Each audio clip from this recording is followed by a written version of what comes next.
Maggie is our 8-year-old who is on the autism spectrum, and she never loved baby dolls, but real live babies were something that she was just fascinated by and that she pretty much adored for as long as I can remember. At first, this was a little bit of a problem. Well, really, there was only one time that it was actually a problem, and that was because I wasn't completely on my guard yet, and I didn't quite realize how much she loved babies at this point in time. It was when Patch was 14 days old. We were home from the hospital. I had just had my 3rd C-section. I had C-sections for all the kids, so I've had 5 C-sections. And so major abdominal surgery, 2 weeks out, we're sitting on the couch, and basically what I had done was he was having tummy time on the floor in the living room. I put him down to have tummy time, and then I got Maggie and I led her over to the couch. She's 2 now. Had her come up on the couch to sit next to me and snuggle because I couldn't pick her up, and Maggie was the snuggliest toddler.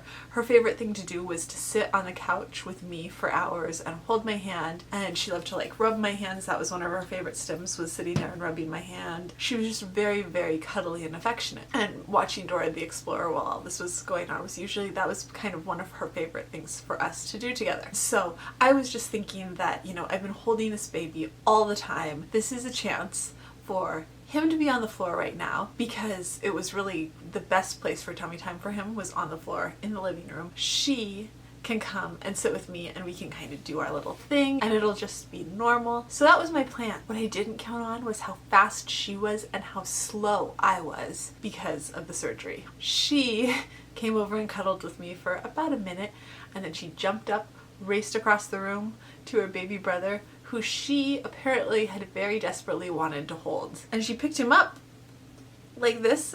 I had been saying no, no, no the whole entire time as I was trying to get up and get over to her. Not fast enough, because she stood up with him and couldn't hold him anymore and dropped him. Completely not on purpose, completely accidentally. It is something that could happen with any 2-year-old. But that was pretty much the last time Patrick had tummy time while she was awake in the same room with her.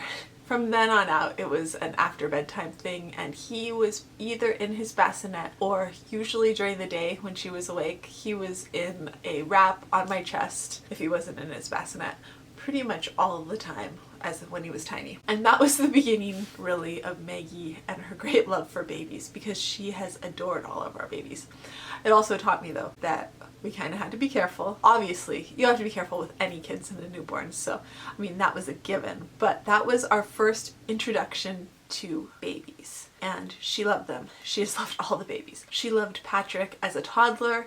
She learned to be a little bit more cautious of him when he was teething, and one of the things she loved to do is she loved to come over and touch his mouth, and she was constantly annoying him with touching his mouth. And I remember she came over once and touched his mouth and he bit her, and she just kind of looked at him, and that was when she got to be a little bit more cautious around Patrick. She was a little bit shocked that little tiny toddler crawling Patrick would do something like that and bite her. However, James came along, and James became her baby. By then she was a little bit older, they're 4 years apart, and she and James have been pretty much inseparable since James has been born. She adores James, and she just really always has. And more or less, as a baby, she was always really, really gentle with him. Sometimes now they kind of argue and go back and forth, but not overly much. I would say probably less than if she was neurotypical. They still get along really well. It's not unusual for me to come into a room and find them cuddled up together, holding hands. And so at least once a week that happens.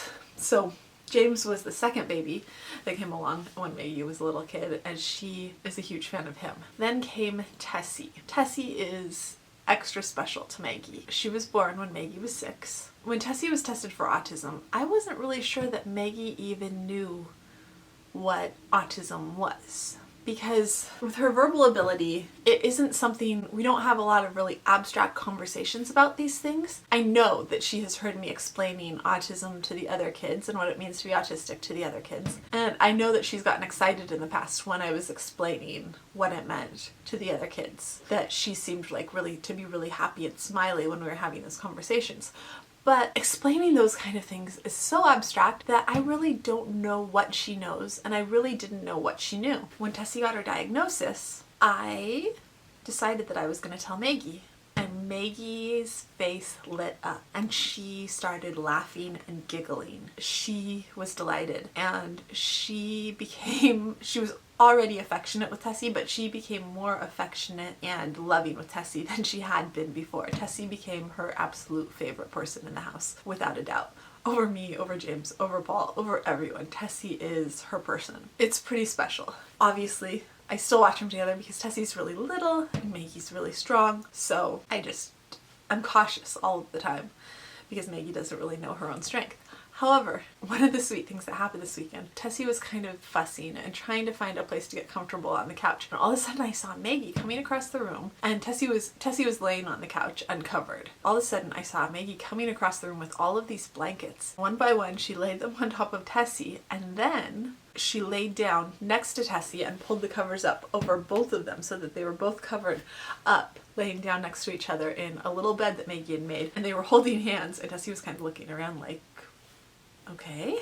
She stopped crying. She was not fussing the whole time that they were there together. And after a few minutes, Tessie was like, okay, I'm done with this. I'm going to get up and play. But I thought that was really sweet. And then Paul was downstairs later on with the kids, watching them while I was upstairs making lunch. And I came down to see what was going on. And when I came downstairs, sure enough, I discovered that Maggie and Tessie were in Tessie's bed together. And they had their heads at opposite ends with their feet towards each other with a mermaid blanket in the bed. And they were just sitting together, hanging out. And after a little while, Tessie fell asleep with Maggie in the bed. They were obviously having a good time together and enjoying each other's company. It was really, really sweet. And I'm thankful that they have that. I'm thankful that they have that bond. I'm thankful that all of our kids have each other. But I am especially thankful that those two have each other, especially having seen Maggie's reaction to the news when Tessie was diagnosed, because she was really delighted. She was very happy. And now, since then, having watched the two of them often go off to play alongside each other downstairs, they'll usually be doing their own little thing. They'll just be playing and they'll be happy, but they'll also be together, is really, really sweet and special, and is something that I am very, very grateful for. And Maggie has never been upset by the sound of a baby crying or screaming or any of the typical baby sounds, probably because it's just something that was always in our house. That is it for today. If you like this video, we'd love it if you would give it a thumbs up. And if you're interested in all things autism, we'd love it if you'd hit subscribe, and I will see you tomorrow. Bye.